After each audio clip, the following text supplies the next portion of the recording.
अस्सलाम वालेकुम। आज आई होप कि आप लोग ठीक होंगे, अच्छी हालत में होंगे। अम, जैसा कि आप लोगों को पता है कि हमारा सिलेबस ऑलमोस्ट कंप्लीट हो चुका है। तो आज मैं आपसे डिस्कस करना चाह रही थी, मैंने सोचा बहुत से लोगों ने भी इसका मुझे कहा था स्टूडेंट से कि कुछ थोड़ा सा ओवरव्यू हो जाए।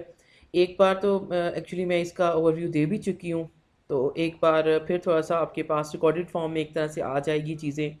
तो आज हम आपके वाइवे के जो टॉपिक्स इस वक्त मुझे याद हैं हम उनको डिस्कस करते हैं, और फिर जो कुछ रिमेनिंग रह जाएंगे वो आप अगर मुझे लेक्चर के बाद बता दें तो हम फिर उनको भी किसी हद तक डिस्कस कर लेंगे। ठीक है जी। Okay, so let's start with electrostatics. अगर आपको याद हो तो हमने इसको सबसे पहले स्टार्ट ही ये किया था कि ये क्या चीज़ होती है।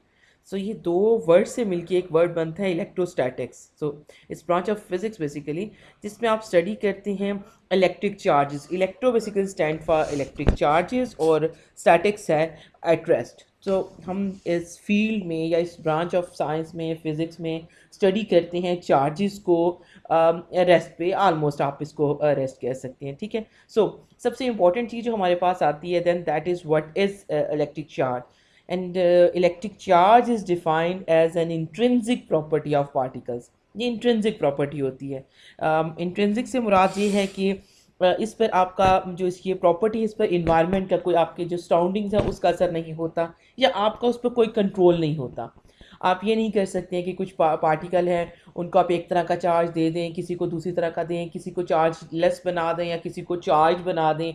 तो ये ऐसा नहीं होता। जो पार्टिकल्स क्रिएट होते हैं, जो पार्टिकल मौजूद है नेचर में, उनका या उनकी प्रॉपर्टी है कि या तो वो चार्ज, उनके पास ढेर सारी प्रॉपर्टीज़ हैं। जैसे हमने डिस्कस किया है कि उनमें एक प्रॉपर्टी मैस भी होती है। मैथ भी देखा जाए तो इंट्रिंसिक प्रॉपर्टी है। मैथ किसी भी बॉडी में अमाउंट ऑफ मैटर उसको शो करता है। ठीक है। तो वेट डिफरेंट उसमें आ जाता है। तो आपको मैंने पहले भी हमने डिस्कशन में इसको किया था कि वेट क्या होता है। वेट बेसिकली एक्सट्रिंसिक प्रॉपर्टी होता है। ठीक है। वो आपकी साउंडिंग उसको इन्फ्लुएंस करती हैं, जबकि आपका मैथ्स किसी भी पार्टिकल का, किसी भी चीज़ का, वो इंट्रिंसिक प्रॉपर्टी होता है। ठीक है। इससे हमने स्पिन भी एक प्रॉपर्टी देखी थी। तो चार्ज भी जस्ट एक प्रॉपर्टी है। ये खुद अपने इटसेल्फ को एंटिटी नहीं है, लेकिन जो आपका पार्टिकल है जो कि एंटिटी है उसकी एक प्रॉपर्टी है इलेक्ट्रिक चार्ज। अब ये इलेक्ट्रिक चार्ज प्रॉपर्टी है पार्टिकल्स की। तो ये पार्टिकल कहाँ से आते हैं? आपके पास जो पार्टिकल हैं वो आपके एटम का पार्ट है। एटम किससे मिलके बनता है? इलेक्ट्रॉन, प्रोटॉन, न्यूट्रॉन से। तो उसमें आपके पास बेसिकली तीन टाइप के चार्ज आ जाते हैं। इलेक्ट्रॉन माइनस चार्ज होता है, देन प्रोटॉन इस पर पॉजिटिव चार्ज होता है, देन न्यूट्रॉन ये न्यूट्रल होता है। ठीक है जी। तो ये तीन तरह के आपके पास इलेक्ट्रिक चार्जेस होते हैं, दो तरह के, एक नेगेटिव और एक पॉजिटिव। अब ये इनका नेगेटिव और पॉजिटिव क्या काम करता है, why we are interested in electrostatics के चार्जेस रेस्ट पर है और हम इसमें इतने इंटरेस्टेड क्यों होते हैं, ये क्या ऐसा इनके पास है या ये क्या कर सकते हैं। ठीक है। फर्स्ट ऑफ ऑल तो हमें ये पता चला कि दो टाइप के चार्जेस होते हैं, एक नेगेटिव और एक पॉजिटिव। तो इनके दरमियान में एक चीज़ जो हमने इनको जब स्टडी किया तो हमें क्या पता चला कि इनके दरमियान या इनके पास एक फोर्स होती है। ठीक है। फोर्स होना इन इटसेल्फ एक बड़ी चीज़ होता है। आप उसी को देखते हैं, फोर्स है तो बहुत कुछ कर सकता है, उसके पास एबिलिटी है ना कुछ भी करने की। तो इस फोर्स को हम कहते हैं इलेक्ट्रोस्टैटिक फोर्स।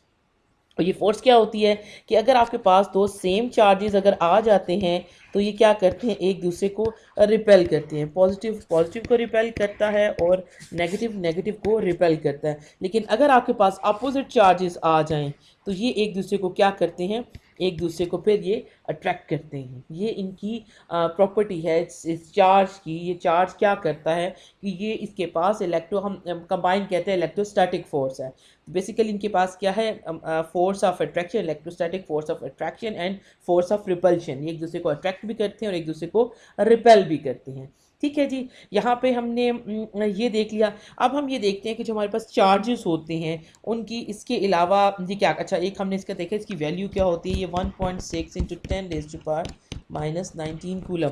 अगर आपके पास पॉजिटिव चार्ज है तो पॉजिटिव है, अगर नेगेटिव चार्ज है तो नेगेटिव ये वैल्यू आ जाती है। ये इसके चार्ज की, एलिमेंट्री चार्ज की वैल्यू है।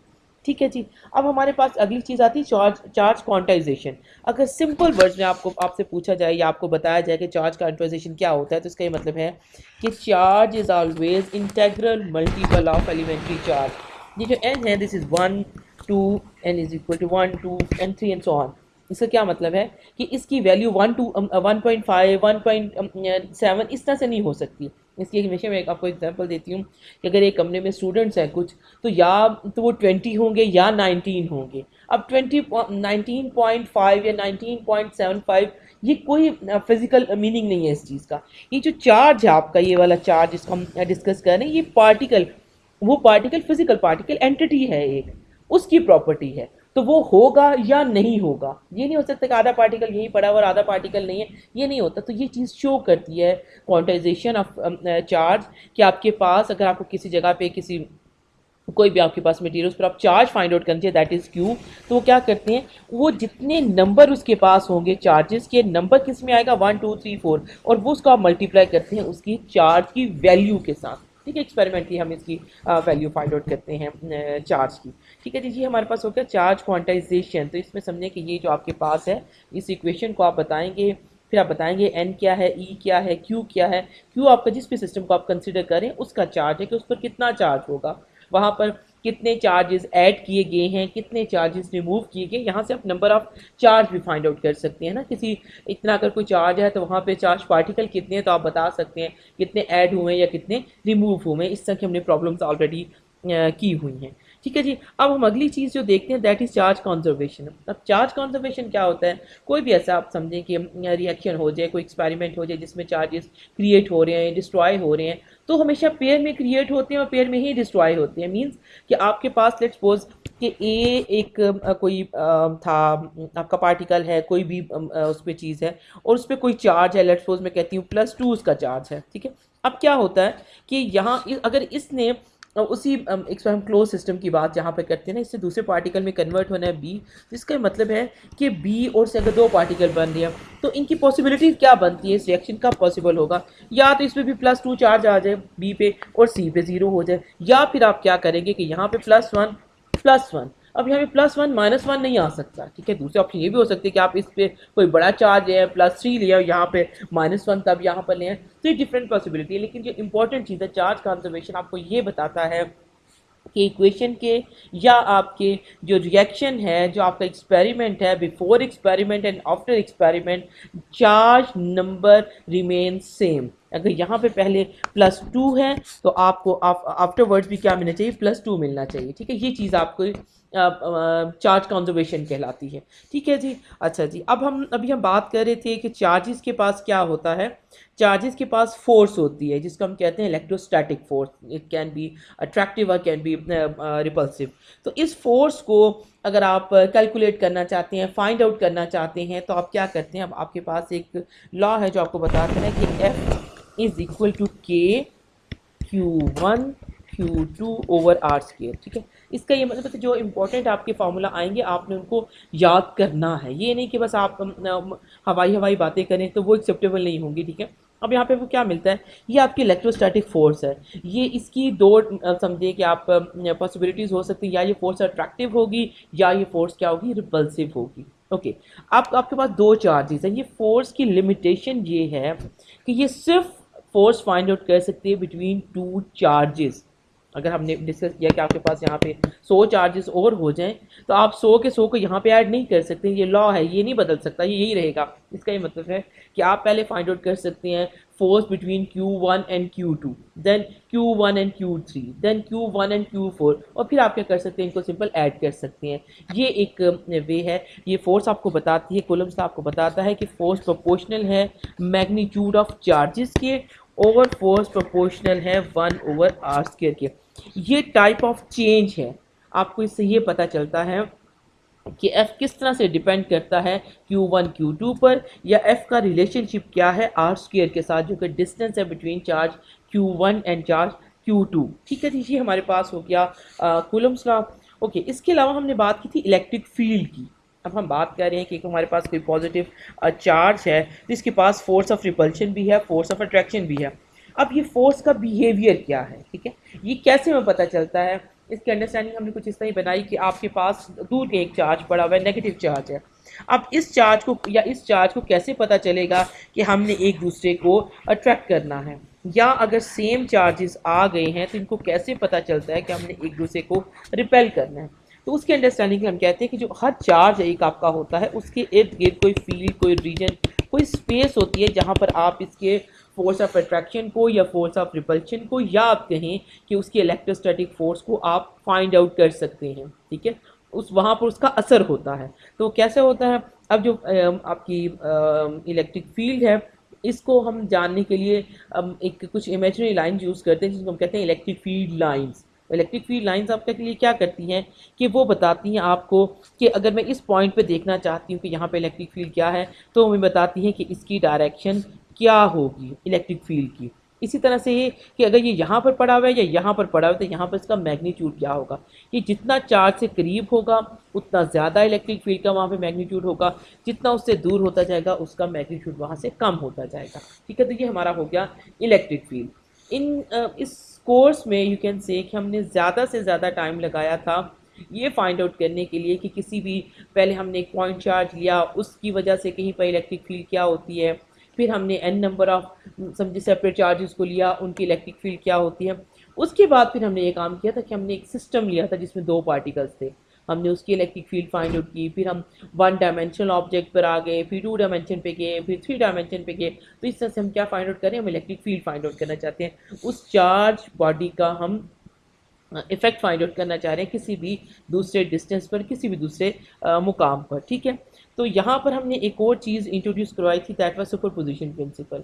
हमारे पास होता क्या कि अगर आपके पास कोई इंडिपेंडेंट रिस्पॉन्सेज हैं किसी चीज़ के और आपको वहाँ पर उन रिस्पॉन्सेज का नेट चाहिए, तो आप क्या कर सकते हैं, सपोज फोर्स है तो आप क्या करते हैं, आपको अगर एफ नेट चाहिए है, रिजल्टेंट फोर्स चाहिए किसी एक जगह पर, तो आप क्या करते हैं, F1 फाइंड आउट करते हैं, या आप समझे कि F1 2 कर लें कि force between 1 and 2 particle, then plus F1 और 3 पार्टिकल के दरमियान प्लस, इस तरह से आप करते चले जाते हैं। इनको जो आपका ये एडिशन है ये आपका सुपरपोजिशन प्रिंसिपल कहलाता है। ठीक है, अच्छा जी, अब हमने जो दूसरी चीज़ जहाँ पे डिस्कस की थी वो ये थी कि डाइपोल क्या होता है। तो डाइपोल इज़ डिफाइंड लाइक कि आपके पास दो चार्जेस होते हैं, एक प्लस होना चाहिए एक माइनस होना चाहिए, लेकिन इनका मैग्नीट्यूड सेम होना चाहिए। ठीक है, Q1 और Q2 इसको हम कह देते हैं, और ये एक डिस्टेंस बल्कि यहाँ पे बनाना चाहिए, इनके दरमियान में जो डिस्टेंस होता है दैट इज़ D।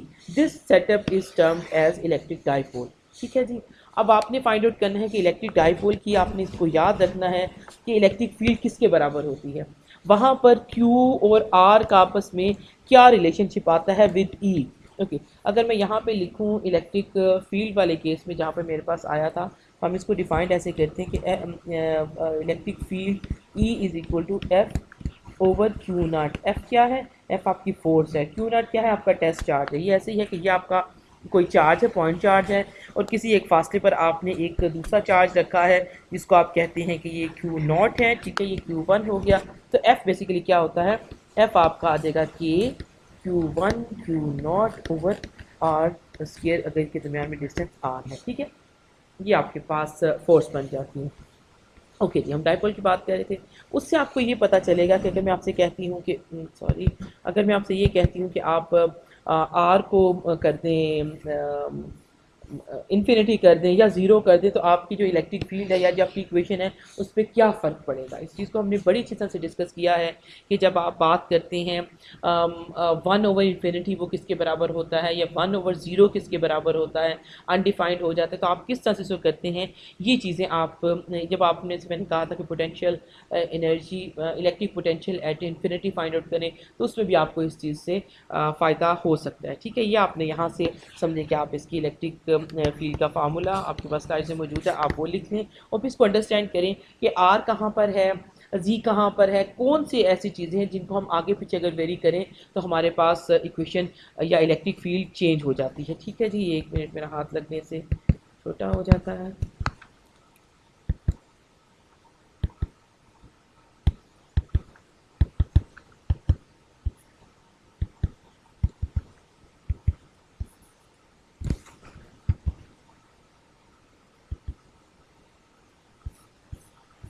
ठीक है जी, उसके बाद हमारे पास नेक्स्ट जो टॉपिक था वो आ गया line of charge. Line of charge से पहले हमने एक्चुअली चार्ज डेंसिटीज़ को डिस्कस किया था पहले हम क्या कर रहे थे, हमारे पास अगर n नंबर ऑफ चार्ज भी हो जाता है ना, Q1 और Qn तक है, तो हम चार्ज बाय चार्ज हम उसको एक एक चार्ज करके कर लेते हैं, कुछ नंबर हमारे पास आ जाता है। लेकिन जब आप अपने रियल ऑब्जेक्ट की बात करते हैं जो आपके पास मौजूद है, तो वहाँ पर अगर आप दो चार उसका सेंटीमीटर का भी कोई पोर्शन लेते हैं, कोई इस तरह से करके कि आपके पास आ जाता है, 1-2 इंच का भी आ जाता है, तो वहाँ भी बिलियंस ऑफ चार्जेस आ जाते हैं। तो ऐसी सिचुएशन में आप उनको चार्ज बाय चार्ज एक्चुअली नहीं काउंट कर सकते। तो वहाँ पे हम क्या कॉन्सेप्ट यूज़ करते हैं, चार्ज डेंसिटीज़ का।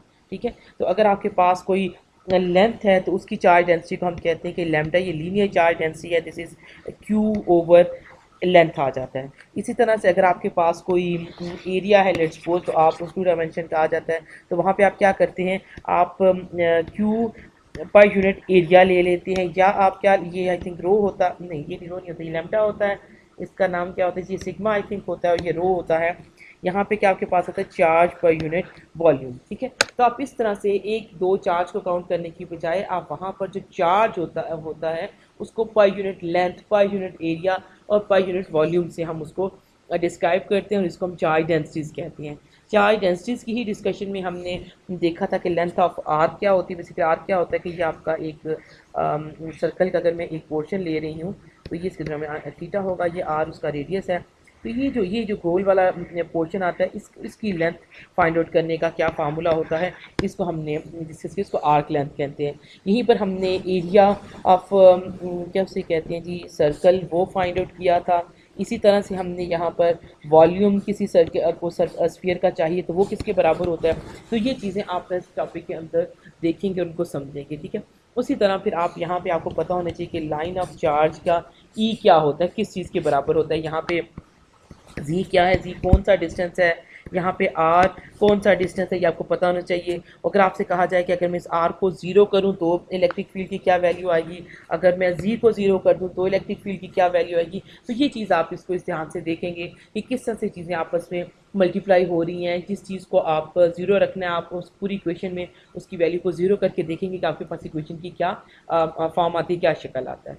ठीक है जी, ओके। अब उसके बाद हमारे पास जो नेक्स्ट टॉपिक है दैट वाज फ्लक्स। अब फ्लक्स क्या होता है, फ्लक्स एक्चुअली लैटिन वर्ड है जिसका मतलब होता है to flow, flow of something through certain area या सब्सटेंस। तो आपके पास लेट्स सपोज कोई एरिया है और इसमें से कितना कोई चीज़ फ्लो करती है, उस चीज़ को हम कहते हैं कि फ्लक्स होता है ये। ठीक है, अब ये डिपेंड किन चीज़ों पे करता है, ऑफ कोर्स। अब इसकी एग्जांपल मैंने आपको बार बार दी है कि आपके पास एक विंडो है, सर्टेन एरिया है, और आप वहाँ पर खड़े हैं और आप देख रहे हैं कि भाई तेज़ हवा चल रही है, तो आप फील कर सकते हैं कि अगर तो हवा आपकी खिड़की के पैरेलल होती है तो आपके कमरे में हवा नहीं आती है, और अगर वो उसके रास्ते में आ जाए, हवा के पैरेलल के अलावा कोई एंगल बने, तो जितना वो एंगल बनता है तो हवा आपके कमरे में उतनी आती है। और दूसरी ये कि खिड़की का साइज़ ऑफ कोर्स मैटर करता है कि कितना बड़ा एरिया एक्सपोज हो रहा है एयर को, उतनी ज़्यादा हवा आपके पास एंटर होती है। ठीक है, तो यहाँ पे हमने एक आइडिया इंट्रोड्यूस करवाया था वेक्टर एरिया का। अब वेक्टर एरिया क्या होता है कि आपके पास उसका जो ये ऐसा वेक्टर है जिसका मैग्नीट्यूड किसके बराबर होता है, उस एरिया के जिसको आप कंसिडर कर रहे होते हैं।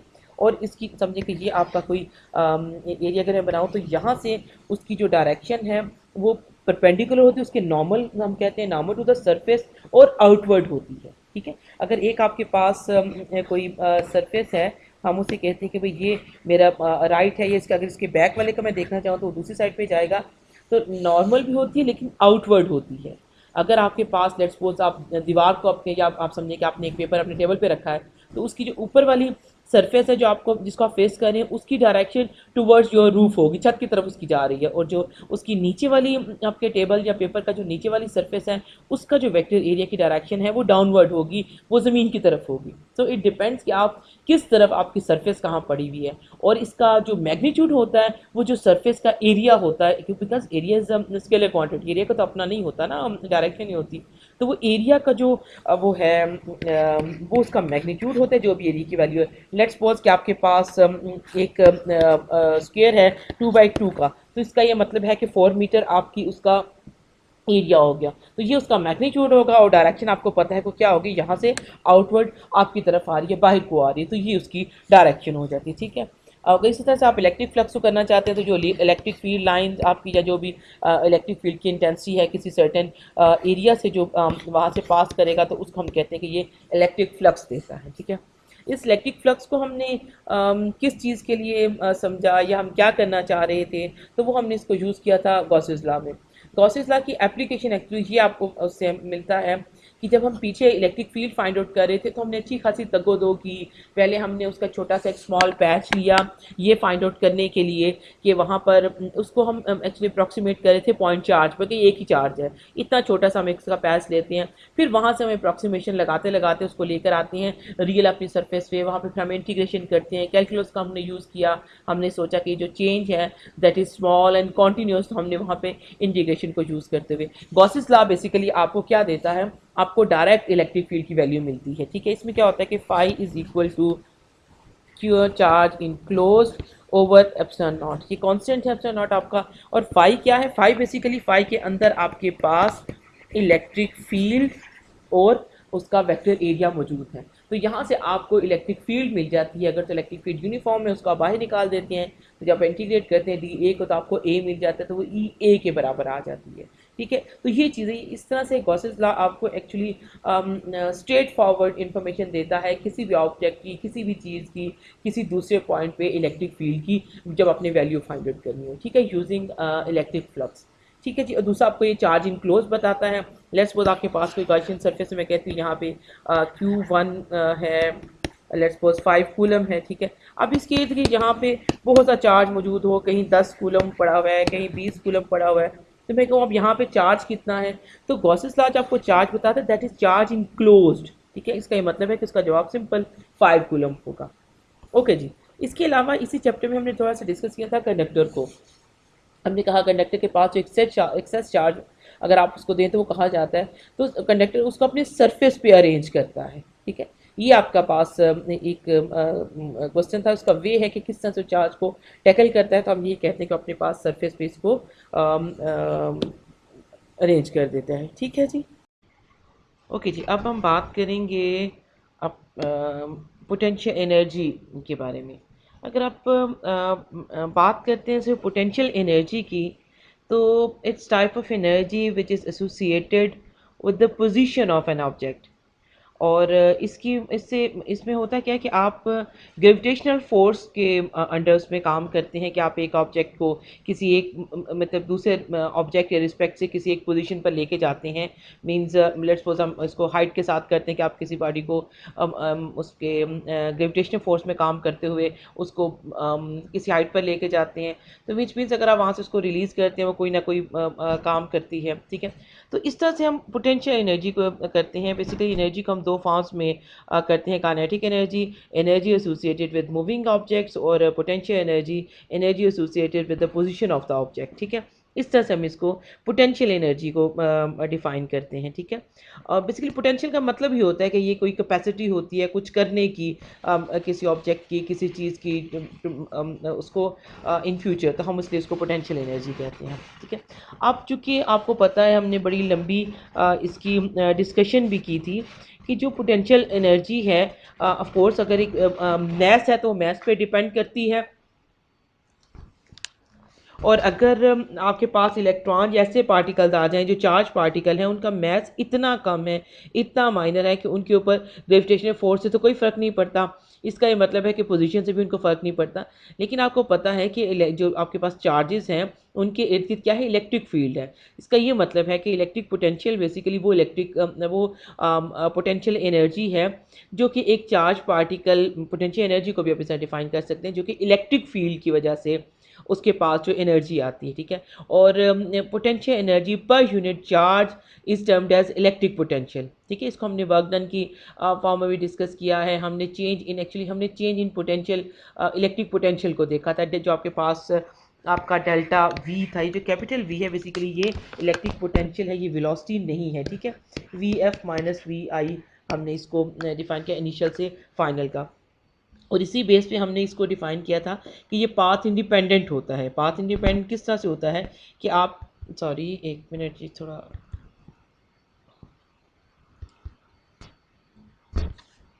किस तरह से ये पाथ इंडिपेंडेंट होता है कि आपकी जो पोजीशन थी वो आपने इसकी ली है। आप इंटरेस्टेड किस में, इनिशियल और फाइनल पोजीशन में। इसका मतलब है कि अगर आप दरमियान में कोई पाथ फॉलो करते हैं, डिफरेंट पाथ से होकर आते हैं, इसको हमने इक्वल पोटेंशियल सर्फेस से भी किया था कि अगर आप एक ही पोटेंशियल पे से एक पोटेंशियल से आप शुरू करते हैं, आप किसी दूसरे तीसरे पोटेंशियल से होते हुए वापस अगर उसी पोटेंशियल पे एंड अप कर देते हैं, तो आपकी इनिशियल अगर आप देखें और फाइनल पॉइंट दोनों अगर एक ही पोजीशन पर आ जाते हैं, तो अब इसका मतलब कि हम इंटरेस्टेड किस चीज़ में है, इनिशियल और फाइनल में। अब ये दरमियान में से कौन सा रास्ता फॉलो करता है, हमारे पास इसके बारे में कोई इन्फॉर्मेशन नहीं है। जो हमारा फार्मूला एक होता है, जो हम किसी चीज़ को फॉर्मलाइज करते हैं, वो बेसिकली हमें बताता है कि ये चीज़ किस चीज़ पर डिपेंडेंट है, किस पर डिपेंड करती है। ठीक है, तो हमें अपने फार्मूले से ही देख के पता चल जाता है कि आपकी जो इलेक्ट्रिक पोटेंशियल है that is independent of path की, इसमें पाथ से फ़र्क नहीं पड़ेगा, आपका इनिशियल पोटेंशियल और फाइनल पोटेंशियल मैटर करेगा।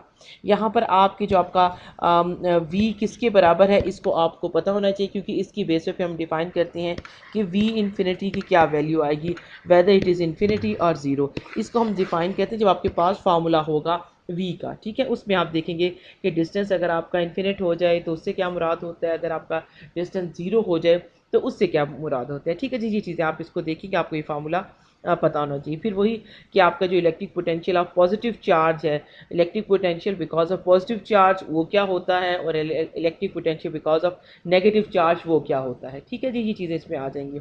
उसके बाद हमने एक अगला जो चैप्टर किया था वो था करंट और रेजिस्टेंस का।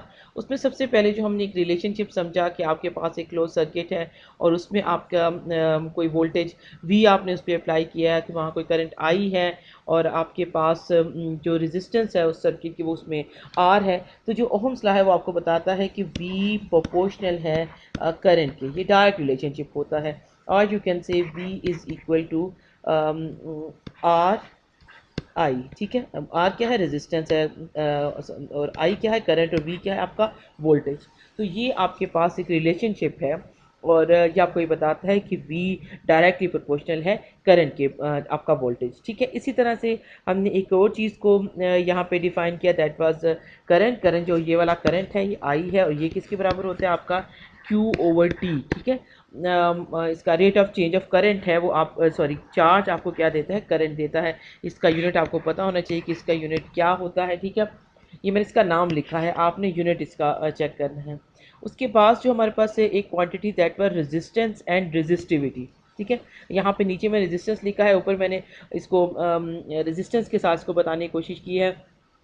अगर मैं रेजिस्टिविटी की बात पहले करूं, तो आपका जो मटेरियल है उसकी ये प्रॉपर्टी है कि वो किसी मैटर को, किसी भी करंट को कितना रेजिस्ट करता है उसके फ्लो को। इसकी एग्जांपल अगर आपको याद हो तो मैंने आपको दी थी कि लेट्स सपोज आप एक किसी टाउन में लेट्स सपोज रहते हैं और वहाँ पे रोड्स वगैरह ना हो, आपके जो रोड्स होती हैं, तब आपको ऑफ कोर्स आपने अगर किसी जगह तक पहुँचना है, आपने गेट से एग्जिट करना है या कहीं बाहर जाना है, उस टाउन से निकलना है, तो आप अपने घर से रोड्स पे अपनी गाड़ी को ड्राइव करते हो या वहाँ से चलते हुए आप बाहर निकल जाते हैं। ठीक है, और अगर रोड्स ना हो, सिर्फ घर साथ साथ बने हुए हों, तो ऑफ कोर्स आपको बाहर जाने में कितना ज़्यादा इशू होगा, आपका फ्लो उतना ही मुश्किल हो जाएगा। ये सिचुएशन ये होती है कि जब आपके मटेरियल होते हैं उनके पास जो अपने एटम्स की जो चार्ज पार्टिकल्स हैं, इलेक्ट्रॉन्स हैं, उनकी जो अरेंजमेंट है, उनके जो अपना इंटरनल स्ट्रक्चर होता है, ऑफ कोर्स हर जो मटेरियल है उसका डिफरेंट अरेंजमेंट होती है। तो ये इसका ही मतलब हुआ कि ये मटेरियल की अपनी प्रॉपर्टी है कि जब वहाँ से कोई इलेक्ट्रॉन अगर पास करना चाहता है तो उसको कितना रास्ता मिलता है। और सारे जो एक एक तरह के जो एटम होंगे, एक तरह का जो मटेरियल होगा, सब एक ही तरह की रेजिस्टेंस देगा। इसलिए अगर आप आयरन की बात कर रहे हैं तो उसकी जो रेजिस्टिविटी होगी वो ऑफ कोर्स एक ही वैल्यू उसकी होगी। और अगर आप जैसे ही आप मटेरियल बदलेंगे, मीन्स आप जैसे टाउन बदलेंगे, वहाँ पे घरों की अरेंजमेंट अगर डिफरेंट है तो वहाँ पर आपको रेजिस्टिविटी डिफरेंट हो जाएगी। लेकिन जब आप रेजिस्टेंस की बात करते हैं तो रेजिस्टेंस बेसिकली कॉन्फ़िगरेशन पे डिपेंड करता है। कॉन्फ़िगरेशन से मुराद उसकी सॉरी मेरी एक मिनट विंडो बंद हो गई है।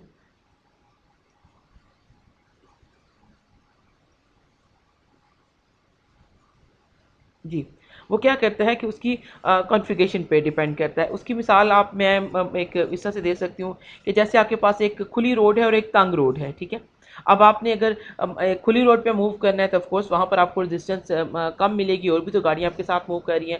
अगर आप एक तंग रोड से गुजरते हैं, वहाँ पे और भी गाड़ियाँ हैं, तो वहाँ की रेजिस्टेंस डिफरेंट होगी। So resistant and resistivity of course आपस में एक दूसरे से इंटरलिंक्ड है, और आप इनका फार्मूला भी आपको पता है, आप इसको याद करेंगे, आपको ज़ुबानी पता होना चाहिए कि क्या फार्मूला इसका होता है, लेकिन इससे आपको पता ही चलता है कि resistivity is a property of material and resistance is property, you can से कि इसकी जो कॉन्फ़िगरेशन, जो उसकी शेप होती है, उस पर ये डिपेंड करती है। ठीक है जी।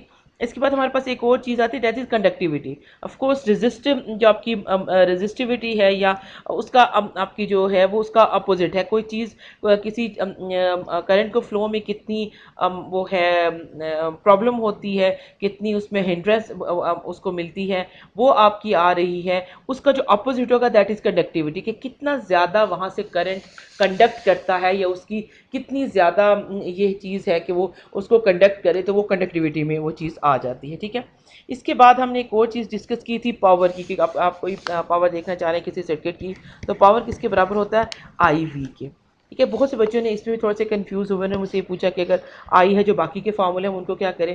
बच्चे वो मैंने आपको समझाए थे एक डिफरेंट सिनेरियो के लिए, कि अगर आपके पास लेट्स सपोज सिर्फ करंट अवेलेबल है और आपने फाइंड आउट करना है पी करंट और आई है, तो आप क्या करते हैं, आप इस वी को भी ओहम्स लॉ से क्या करते हैं, इन टर्म्स ऑफ आई लिख लेते हैं, या इस आई को इन टर्म्स ऑफ वी आप लिख लेते हैं। तो आपके पास दो डिफरेंट फार्मूला आते हैं, जो आपको डिपेंड करता है कि अगर आपने उसको राइट अवे सॉल्व करना है तो आप किस तरह से चीज़ों को सॉल्व कर सकते हैं। लेकिन जो आपका पावर है वो आप बेसिकली आपका वो प्रोपोर्शनल किसकी है, करंट और वोल्टेज के। ये चीज़ आपको पता होनी चाहिए। ओके। उसके बाद हमने एक डिवीजन की थी, जैसे हमने पहले आपको एग्जांपल दी कि अगर जब हम बात करते हैं करंट की या कंडक्टिविटी की बात कर रहे होते हैं, तो वहाँ पे हम मटेरियल को डिवाइड करते हैं कि अच्छा जी हमारे पास एक टाइप का मटेरियल है, उसको हम कंडक्टर कहते हैं, जो कि इलेक्ट्रिसिटी को गुजरने देता है। और उसके बाद हम कहते हैं कि इंसुलेटर होता है, जिसकी कनेक्टिविटी नहीं होती है, और वो कुछ मटेरियल के दरमियान होते हैं, जिनको हम वो कहते हैं जी सेमीकंडक्टर्स कहते हैं। ठीक है। तो ये चीज़ें हमने डिस्कस की। अब हम जब हमने चीज़ों को एक डिफरेंट जिस सिनेरियो में हमने देखना, उसमें हम उनकी कैटेगराइजेशन करते हैं, डिवीजन करते हैं। ठीक है। अगर हम जब हमारे पास कुछ ऐसे मटेरियल थे जहाँ पर हमारे पास क्या था, ठीक है, वहाँ पर सॉरी ये मेरा ना रिकॉर्डिंग नहीं हो रही, एक मिनट।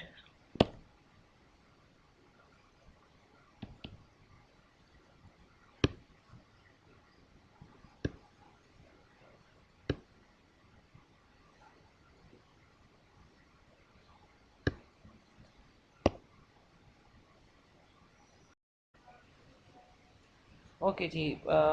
सॉरी मेरे पास पहले स्क्रीन नज़र नहीं आ रही थी, मैं इसको थोड़ा एडजस्ट किया है। अब आई होप कि आपको स्क्रीन नज़र आ रही होगी जी। ठीक है। अभी हम बात कर रहे थे, हम क्या करते हैं कि अपने मैग्नेट जो हमारे पास टोटल हमारा मैटर होता है, जो मटेरियल है, हम उसे दो मेन उसमें कैटेगराइज करते हैं, दो मेन कैटेगरीज में। एक हो गया मैग्नेटिक मटेरियल, दूसरा हो गया नॉन मैग्नेटिक। अब मैग्नेटिक क्या होता है, आपको पता है कि मैग्नेट की क्या प्रॉपर्टी होती है, कि वो मेटल को अट्रैक्ट करता है। ठीक है। और इस तरह से बाकी वो मटेरियल हैं जो कि मेटल को अट्रैक्ट नहीं करते हैं। अगर हम दो मेजर एक डिवीजन की बात कर रहे हैं, इसमें हमने डिस्कस किया था कि पार्टिकल की जो अपनी एक इंट्रिंसिक प्रॉपर्टी होती है, दो हमने अभी अभी आपके साथ दो पहली उन दो चीज़ों का जिक्र किया है।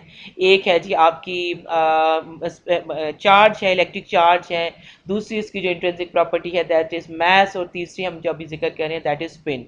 जहाँ पर ऐसे तमाम मटेरियल जहाँ पे इलेक्ट्रॉन की जो स्पिन है वो पेयर अप होती है अप और डाउन में, और अगर वो पेयर हो जाती हैं, पेयर बन जाता है उसका, तो वो वहाँ पे उनका जो मैग्नेटिक इफेक्ट होता है वो सारा कैंसिल आउट हो जाता है, वो सारे नॉन मैग्नेटिक मटेरियल बनते हैं। ठीक है।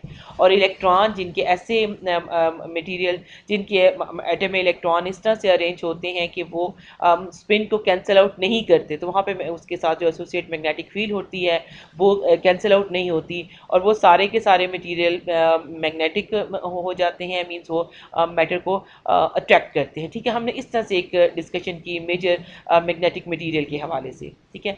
अब अगर हम बात करें कि जी आपके पास मैग्नेटिक फोर्स क्या होता है, तो याद होगा कि हमने एक फार्मूला आपके साथ लिखा था यहाँ पे कि एफ बी ये किसके बराबर है, ये क्यू, क्यू क्यों आना है यहाँ पे, क्योंकि आप चार्ज की बात कर रहे हैं जिसकी वजह से आप मैग्नेटिक फोर्स, मैग्नेटिक फील्ड देख रहे हैं जिसकी, और वेलोसिटी है, वेलोसिटी इसलिए कि वो मूविंग होगा तो मैग्नेटिक फील्ड प्रोड्यूस होती है। यहाँ पर क्रॉस प्रोडक्ट आता है और यहाँ पर बी आता है। तो ये आपके पास मैग्नेटिक फोर्स का फार्मूला बनता है, जिसको आप कह सकते हैं डिपेंड करता है किस पे, क्रॉस प्रोडक्ट पे, साइन पे। साइन जैसे ही इनका एंगल डिफरेंट होगा, साइन थीटा का, साइन थीटा की वैल्यू डिफरेंट हो जाएगी, थीटा डिफरेंट होगा, और आपको मैग्नेटिक फोर्स की मैक्सिमम टू मिनिमम कुछ वैल्यूज मिलती हैं। और आप उनको ये पता होना चाहिए कि यहाँ पे मैग्नेटिक फोर्स की मैक्सिमम वैल्यू किस वक्त में होगी और इसकी मिनिमम वैल्यू किस वक्त में होगी, ठीक है, कौन से एंगल पे इसकी मैक्सिमम और मिनिमम होगी। ओके जी। इसके अलावा हमने बात की थी हॉल्स इफेक्ट के बारे में। उसमें क्या था, उसमें आपके पास हमने एक अपनी एक कॉपर स्ट्रिप ली थी, उसको हमने एक वहाँ से करंट हमने पास करवाया, उसको हमने दिया, ईएमएफ प्रोवाइड की थी। तो वहाँ पर उसको हमने रखा मैग्नेटिक फील्ड में। अब मैग्नेटिक फील्ड की वजह से क्या था कि जो इलेक्ट्रॉन थे वो डिफ्लेक्ट हो गए एक साइड पर। अब ऐसी सूरत में ऑफ कोर्स हमें पता है कि जब आप मैग्नेटिक फील्ड अप्लाई करते हैं चार्जेस पे, तो चार्जेस, इलेक्ट्रिक चार्ज डिफ्लेक्ट होता है मैग्नेटिक फील्ड से।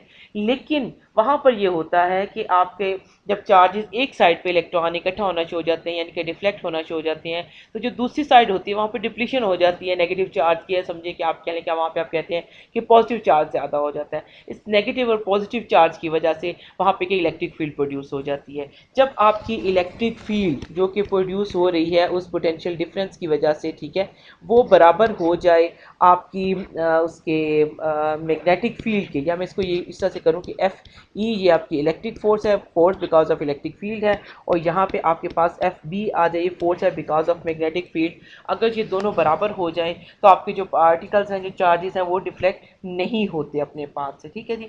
एक हमने ये डिस्कशन की थी इसके बारे में। अच्छा, इसके अलावा हमने नेक्स्ट एक रिलेशनशिप एक्चुअली ड्रॉ किया था, दैट इज एम्पियर्स लॉ। वो क्या था कि बी और करंट के दरमियान में हमने एक रिलेशनशिप ड्रॉ किया था।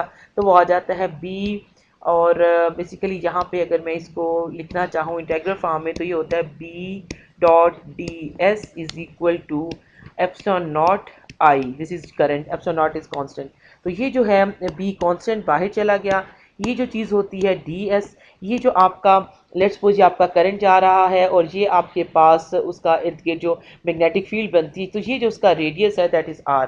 तो ये क्या चीज़ आ जाती है, इसका जब सर्कमफेरेंस लेते हैं इस सर्कल का, तो वो आ जाता है 2 pi R. So this is equal to mu naught I, और जहाँ पे आपके पास आ जाता है B is equal to mu naught I over 2 pi R, जो कि सर्कमफेरेंस है इस सर्कल का, ठीक है जी। तो ये हमारे पास एक डिस्कशन थी अबाउट एम्पियर्स लॉ।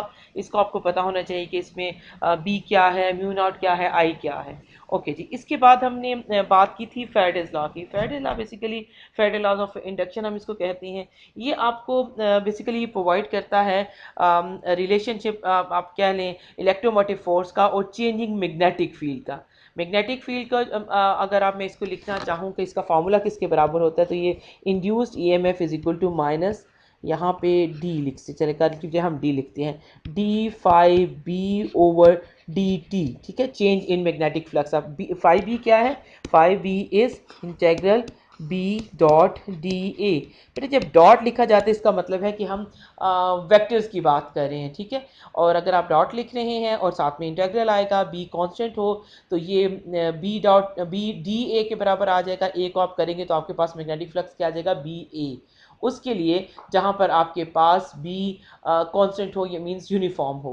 और अगर आपके पास नॉन यूनिफॉर्म है तो ऑफ कोर्स आपको उसकी जो भी वैल्यू गिवन है आप उसको यहाँ पे रखते हैं और फिर एरिया के साथ आप उसको टोटल सॉल्व कर लेते हैं, ठीक है। चेंज इन मैग्नेटिक फील्ड हमने किया कि आप उसकी इंटेंसिटी को बढ़ा दें, कम कर दें, पास लेके आए मैग्नेट को उस जो आपकी कॉइल है जहाँ से आपने करंट को देखना है क्लोज सर्किट के, या उससे दूर दूर लेके जाएं, तो ये चेंज हो जाता है, ठीक है। जो इंड्यूस्ड करंट है आपका, जो मैग्नेटिक फील्ड की वजह से इसकी इलेक्ट्रोमोटिव फोर्स की वजह से प्रोड्यूस होता है, उसकी डायरेक्शन मैंने आपको बताई थी कि आप उसको फाइंड आउट करते हैं लेंजेस लॉ से, ठीक है जी। ओके।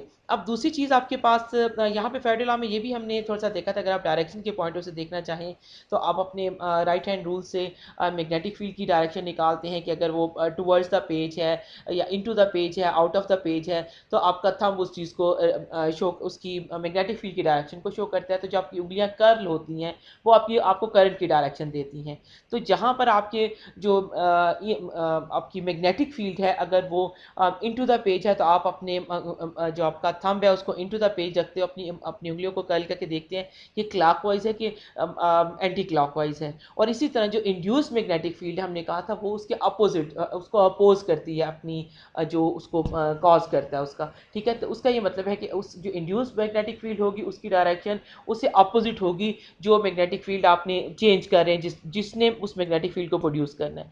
तो वो क्या करेंगे, फिर आप उस तरफ अपने थंब की डायरेक्शन रखेंगे और अपनी उंगलियों के कर्ल को चेक करेंगे कि वो किस तरफ जा रही है, ठीक है जी। तो इस तरह से हम इसकी डायरेक्शन को एक डायरेक्ट मेथड से फाइंड आउट कर लेते हैं। उसके बाद हमने बात की थी मैक्सवेल इक्वेशंस की। मैक्सवेल इक्वेशंस अगर आपको याद हो तो ये कंबाइन करती हैं basic laws of electricity and magnetism.